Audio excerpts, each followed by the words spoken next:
For so long, Kenyans have been used to going about their daily business in the city without a hassle, and it was not different on the morning of Friday, 7th of August, 20 years ago. Many were en route to their places of work or at work already. A team of terrorists who security authorities believe had been in Nairobi for at least 2 weeks assembling a truck bomb arrived at the US Embassy. They had with them 4 grenades. And they wanted to drive in the explosive spark truck into the parking garage of the US Embassy building, then situated in Nairobi CBD at the junction of Moi and Haile Selassie Avenues. The time was around 10:30 a.m. One security guard on duty that day got suspicious and advised them to use the reception. One of the attackers let off the grenades. The loud bang attracted the attention of occupants of the neighboring buildings. Just next to the embassy was Ufundi Cooperative House, and next to it is the Cooperative House that is still up. Occupants of these buildings moved towards the windows to catch a glimpse of what was happening outside, but horror had just begun. Something else happened.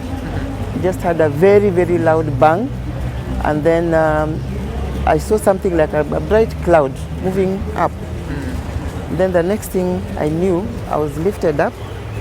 It's like I flew over a certain area and landed elsewhere. The second loud bang was the bomb buried in the truck that had gone off. Its impact so strong that it brought Ufundi Cooperative House's 7 stories tumbling down. Glass walls of the 25 floors of the Cooperative House were all shattered and provided the weapon against innocent Kenyans on the road that morning. Many were injured by the flying glass. Several passengers aboard public service vehicles lost their lives instantly. More motorists were burnt alive in the ensuing inferno.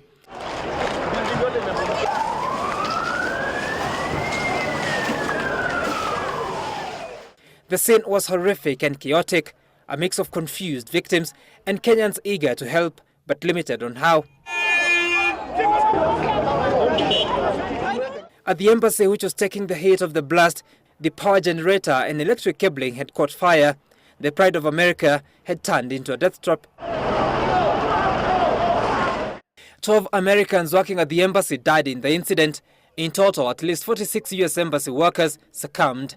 At the collapsed Ufundi Cooperative House, many were trapped in the debris days on end.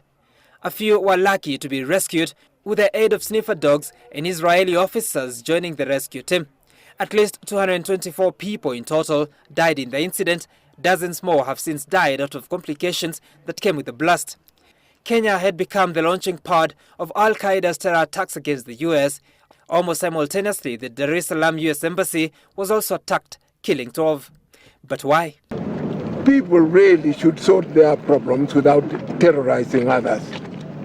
How do you expect this to support from people of Kenya? Kenya has always lived in peace against no one. Why should they target Kenya?